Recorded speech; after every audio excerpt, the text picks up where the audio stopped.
গত কয়েকদিন ধরে একটি খবর মহাকাশ গবেষণার জগতে ঝড় তুলেছে। নাসা কি সত্যি মঙ্গল গ্রহে প্রাণের সন্ধান পেয়েছে? এই শিরোনাম হয়তো আপনারা অনেকেই দেখেছেন, কিন্তু এর পেছনের আসল গল্পটা কি? এই খবর অবিশ্বাস্য লাগতে পারে। তাহলে কি আমরা মহাবিশ্বে একা নই? পৃথিবী ছাড়াও ভিন গ্রহে থাকতে পারে প্রাণ?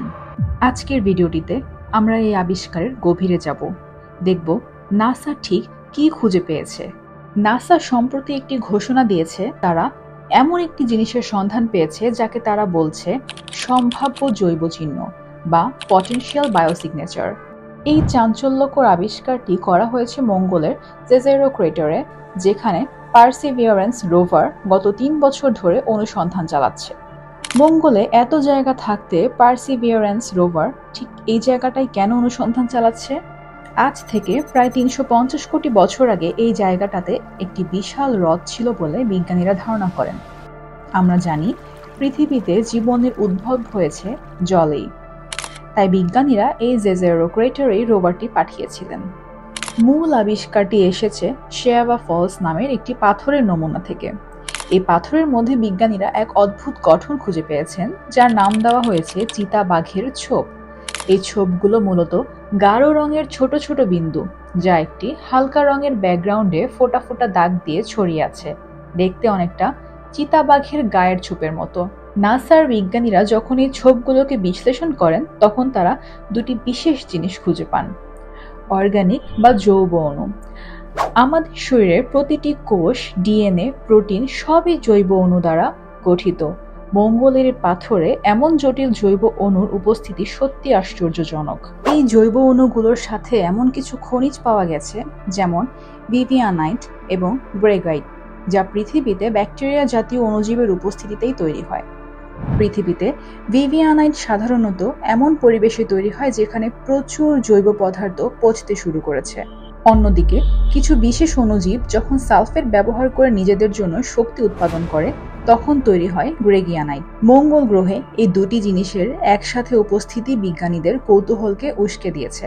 তারা বলছেন, এই গঠনগুলো যদি পৃথিবীতে পাওয়া যেত, তাহলে নিশ্চিতভাবেই বলা যেত যে এর পেছনে অণুজীবের হাত আছে। তাহলে প্রশ্ন হলো, কেন নাসা সরাসরি বলছে না যে মঙ্গলে প্রাণ আছে? এর কারণ হলো, বিজ্ঞানে কোনো কিছু প্রমাণ করতে হলে অসাধারণ প্রমাণের প্রয়োজন হয়, আর এই চিতাবাঘের ছোপগুলো সম্পূর্ণভাবে ভৌত বা ইনঅর্গানিক প্রক্রিয়াতেও তৈরি হতে পারে। বিজ্ঞানীরা দুটি বিকল্প ব্যাখ্যা নিয়ে কাজ করছেন। মঙ্গলের পৃষ্ঠে যখন কোটি কোটি বছর আগে জল প্রবাহিত হয়েছিল, তখন সেই জল এবং খনিজের রাসায়নিক বিক্রিয়ায় এই গঠনগুলো তৈরি হতে পারে। মঙ্গলের ভূতাত্ত্বিক প্রক্রিয়ায় তাপমাত্রা এবং চাপের তারতম্যের কারণেও এই গঠনগুলো সৃষ্টি হতে পারে। তবে বিজ্ঞানীরা বলছেন, এই সম্ভাবনাগুলো বেশ জটিল এবং কম সম্ভাবনাময়। এই আবিষ্কারটি একাই আসেনি। এর আগে কিউরিওসিটি রোভার মঙ্গলের বায়ুমণ্ডলে মিথেন গ্যাসের অস্বাভাবিক ঘনত্ব খুঁজে পেয়েছিল। পৃথিবীতে বেশিরভাগ মিথেন গ্যাসের উৎস হলো অণুজীবের কার্যকলাপ। বিজ্ঞানীরা বছরের পর বছর ধরে মঙ্গলে মিথেনের উপস্থিতি নিয়ে রহস্যে রয়েছেন। এছাড়াও বিজ্ঞানীরা মঙ্গলের ভূপৃষ্ঠের গভীরে প্রচুর বরফ এবং সম্ভবত তরল জলের অস্তিত্ব খুঁজে পেয়েছেন। যেখানে জল আছে, সেখানেই প্রাণের অস্তিত্ব থাকার সম্ভাবনা বেড়ে যায়। পরবর্তী ধাপটি হবে সবচেয়ে গুরুত্বপূর্ণ।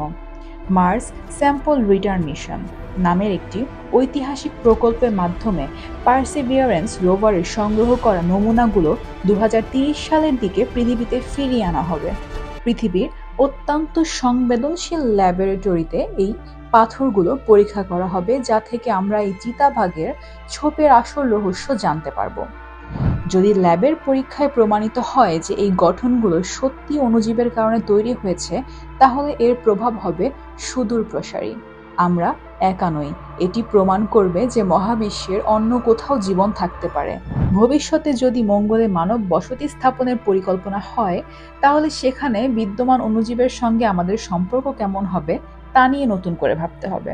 বন্ধুরা, আমরা এমন এক ঐতিহাসিক মুহূর্তের সাক্ষী হতে চলেছি যা হয়তো আমাদের অস্তিত্বের ধারণাকে চিরতরে বদলে দেবে। আপনারা কি মনে করেন, এই আবিষ্কার কি সত্যি প্রমাণ করে যে মঙ্গল গ্রহে একসময় প্রাণ ছিল, নাকি এর পেছনে অন্য কোনো রহস্য লুকিয়ে আছে? আপনাদের মতামত অবশ্যই কমেন্ট বক্সে জানাবেন। মহাকাশ এবং বিজ্ঞানের এই ধরনের উত্তেজনাকর খবর পেতে আমাদের চ্যানেলটি সাবস্ক্রাইব করে রাখুন। আগামী পর্বে আমরা মহাবিশ্বের আরও নতুন কোনো রহস্য নিয়ে আলোচনা করব। ততক্ষণ পর্যন্ত ভালো থাকুন, সুস্থ থাকুন এবং কৌতূহলী থাকুন।